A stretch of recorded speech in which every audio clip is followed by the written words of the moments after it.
Hello everyone, I hope that we're all doing well. Here at the New Mother Centre, as the name suggests, we focus primarily on supporting mothers during pregnancy and up to the first 3 years after the birth of their child in practical ways. We also support those new mothers who require therapeutic services throughout these challenging years. So, recently, I attended training on different theories and approaches relevant to social work that could be beneficial to the work that we do here.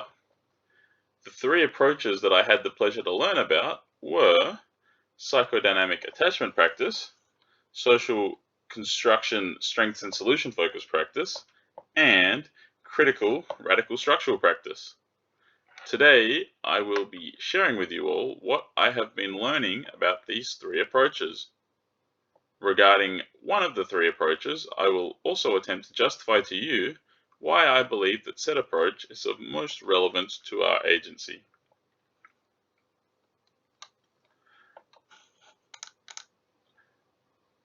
The first theory that I'll be discussing is psychodynamic attachment practice. Psychodynamic attachment theory, as we will see, assumes a biological basis for social relations and, of course, behavior. Propelled onto the scene by Sigmund Freud, psychodynamic theory emphasizes and holds to the core belief that there is a whole world existing in a person that is psychological and thus internal to the individual. It impacts our feelings and actions, and in a very real way, who we are. The psychologically internal world includes things like dreams and fantasies, desires, beliefs, and even unconscious experiences. Psychodynamic theory gives a high level of significance to a person's early childhood experiences on their development and later behavior, personality, thoughts, and feelings.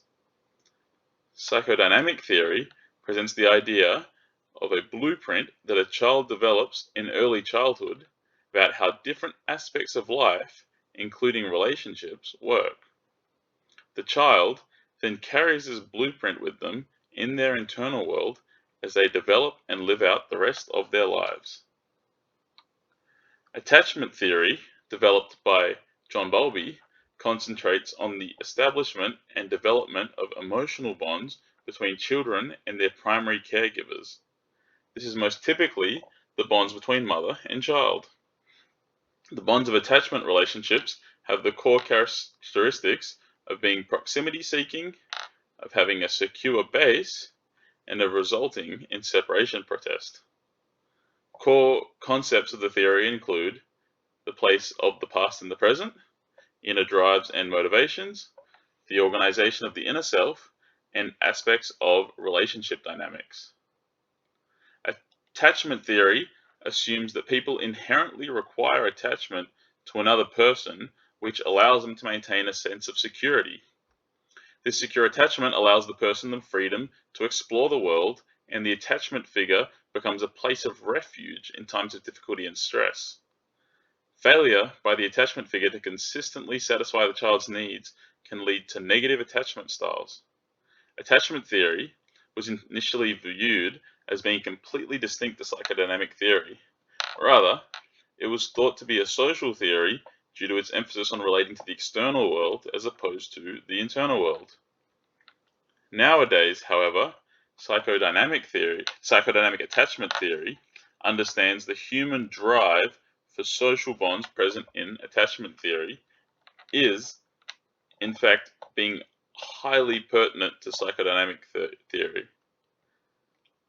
Psychodynamic attachment theory today is relevant not only to the relationship between children and caregivers, but to relationships at every stage of life. Secure attachment helps people to deal with the difficult and stressful circumstances in their lives. Psychodynamic attachment theory finds its strengths in the realm of mental health services. It can aid emotional growth and help to arrive at deeper insights into the life of the client through the exploration of unconscious processes. It can also be quite useful for developing interventions to address experiences of the past as well as in the present to encourage the development of more secure attachments. Psychodynamic attachment theory unfortunately carries with it the risk of the unwanted side effect of what is known as mother blaming. There is a widely held assumption in the literature that children only required one caregiver.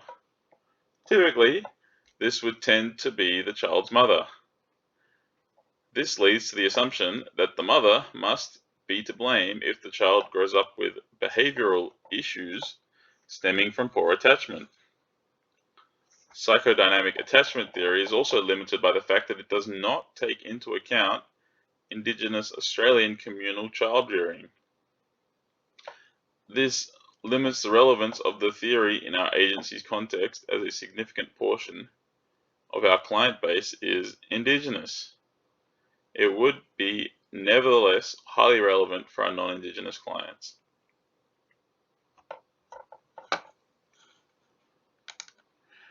The next theory, or rather two theories that I'll be discussing, are strengths-based practice and solutions-focused practice as part of social construction. Social construction is the idea that the way a person perceives reality is shaped by cultural norms and social interactions. This includes the way a person perceives social problems.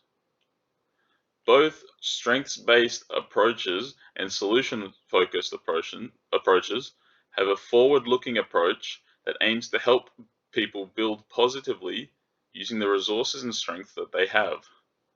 They're both optimistic when it comes to the capacity of a person to experience positive change and to find solutions.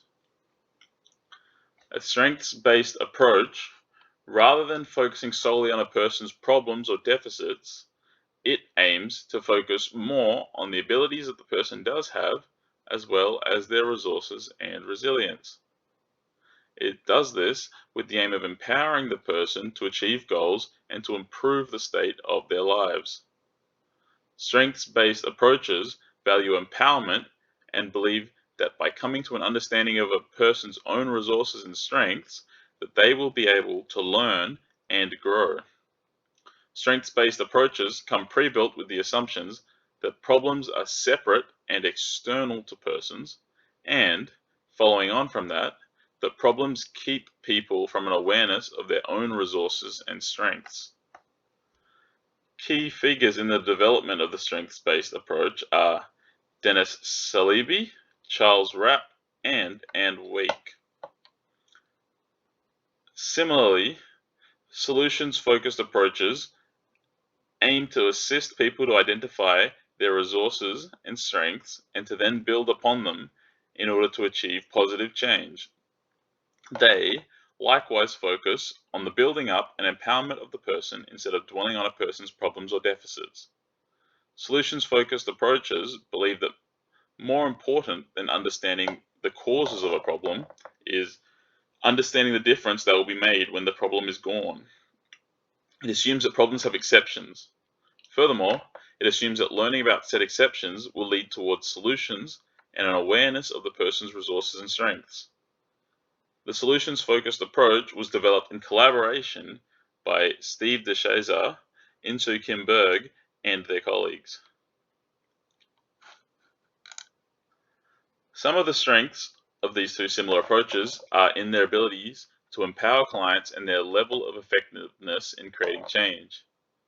Due to their nature of moving the focus away from problems and deficits, they can be highly effective with people with disabilities, with people who would rather aim towards enhancing their life than dwelling on the problems that they are already all too aware of. These approaches are not, however, perfect, and they do, like other approaches, have limitations. These approaches have a very positive outlook which, while good, can run the risk of neglecting underlying critical issues. Solutions-focused approaches require both a level of client commitment as well as a readiness for a solutions-focused approach. Strengths-based approaches risk overlooking systematic barriers that, unless addressed, will remain as obstacles of change. That being said, I do believe that if we are mindful of these limitations, these approaches could be highly useful and relevant to our agency as we work with many mothers who feel trapped and would greatly benefit from empowerment in their lives. And now, finally, let us move on to the final theory, critical radical structural practice. Critical theory was birthed by figures associated with the Frankfurt School of Thought. This includes people such as Max Horkheimer, Walter Benjamin, Herbert Marcuse, and Theodor Adorno. Jürgen Habermas is also a significant figure who built upon the work of those who came before. Critical theory calls for a proactive approach that actively questions and challenges injustices and inequalities in society. Its focus is on achieving a systematic change, and not just on addressing individual problems. Critical theory believes that the cultural assumptions of dominant groups in society, as well as the structure of society itself, are the cause of the social problems that oppress subordinate groups, also known as marginalized people. It places a high value on critical reflection and analysis, and on empowering marginalized people or peoples through advocacy. When it comes to tackling problems, oppression, and inequality, its focus is not so much on the personal, but on the structural. Critical theory assumes that things do not have to be the way that they are, that there are alternate, better ways of doing things. It likes to critique the status quo and to challenge it to be better. Critical theory finds its roots in much of Marxist thought. This is where it gets its idea that socio-economic class is at the heart of the inequality of oppression. The strength of critical theory lies in challenging power structures, promoting social justice, and generating social change. It is a powerful tool for encouraging critical thinking and critical reflection. It also emphasizes a collaborative approach which can help clients to recognize their own expertise and agency. Because it tackles systematic issues that are deeply ingrained into a society, it is able to generate change that has a long-term impact. Critical theory, while effective at changing societal structure and how it is perceived, is not very effective at all when it comes to tackling personal and interpersonal issues. It is not very effective at tackling emotional issues or issues internal to an individual. It is effective in the advocacy sphere, but much less so in the therapeutic context, as well as in other contexts. Critical thinking and critical reflection are to be highly valued, and we could incorporate these well into our agency. That being said, our agency is not primarily advocacy-based, but therapeutic-based, so there are limits to the relevance of critical theory to our agency.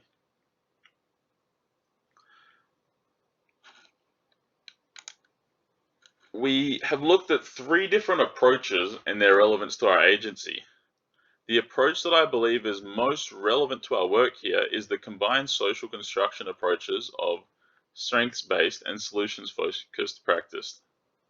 Psychodynamic attachment theory, though it has the potential to be highly effective in working with our non-Indigenous clients, it is not practical in the context of our significant Indigenous client base.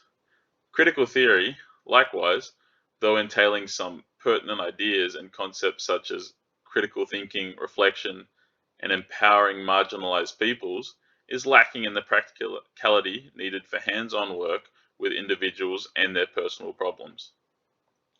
Strengths-based and solutions-focused approaches would be highly relevant for our agency, as they would be able to guide us in empowering the mothers who present before us. They are also highly effective at enacting real positive change in a person's life, and can do so in a relatively short span of time when compared with many other approaches. These approaches would be useful in guiding us to help mothers who oftentimes feel overwhelmed and helpless to find ways of making headway through the trials of early motherhood. Working together with these struggling mothers, we could help them to discover their resources and strengths and how to utilize these to make positive changes in their lives.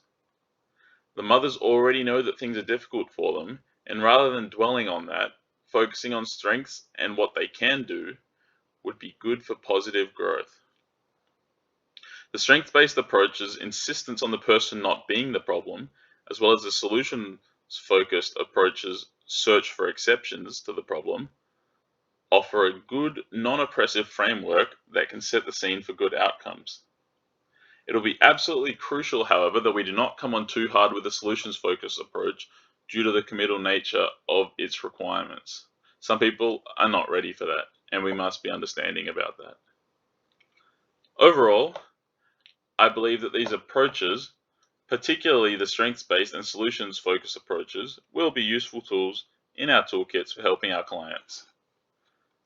Thank you for listening to my presentation. Hopefully we can incorporate what we have learned to better serve our clients.